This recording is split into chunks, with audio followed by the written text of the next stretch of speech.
வீடியோக்குள்ள போறதுக்கு முன்னாடி சேனலை சப்ஸ்கிரைப் பண்ணுங்க. மறக்காம பக்கத்துல இருக்கிற பெல் பட்டனை பிரஸ் பண்ணுங்க. வாங்க வீடியோக்குள்ள போகலாம்.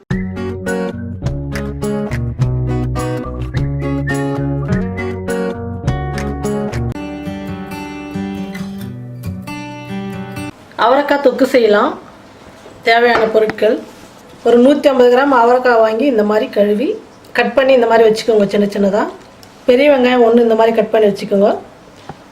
சின்னதாக ஒரு பூண்டு உரித்து வச்சுக்கோங்க. கொத்தமல்லி கொஞ்சம், கருவேப்பிலை கொஞ்சம், கறி மசாலா தூள் 1/2 ஸ்பூன், மஞ்சள் தூள் 1/4 ஸ்பூன், தனியாத்தூள் 1 ஸ்பூன், மிளகாத்தூள் 1 ஸ்பூன், தக்காளி 2. கடாயை சூடு ஏறிடுச்சு, எண்ணெய் விட்டுக்கலாம். எண்ணெய் காஞ்சிடுச்சு, கடுகு போட்டுக்கலாம். சீரகம், பூண்டு நல்லா வதங்கிடுச்சு, வெங்காயம் போட்டுக்கலாம். வெங்காயம் வதங்கிடுச்சு, தக்காளி போட்டுக்கலாம். வெங்காயம் தக்காளி நல்லா வதங்கிடுச்சு, நம்ம அவரைக்காய் போட்டுக்கலாம்.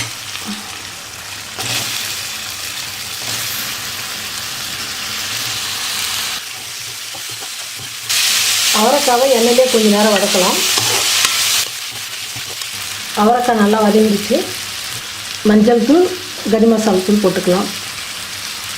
மிளகாத்தூள், தனியாத்தூள். இப்போ அவரைக்காய்க்கு தேவையான அளவுக்கு உப்பு போட்டுக்கலாம். நல்லா வதக்காச்சு, இப்போ தண்ணி விட்டுக்கலாம். நம்ம அவரைக்காய் தொக்கு செய்ய போகிறோம், அதனால் தண்ணி கம்மியாக விட்டுக்கோங்க. மூடி போட்டு மூடிடலாம். அவரைக்காய் தொக்கு ரெடி ஆகிடுச்சு. செஞ்சு பார்த்துட்டு கமெண்ட் பண்ணுங்கள், ஷேர் பண்ணுங்கள். நன்றி.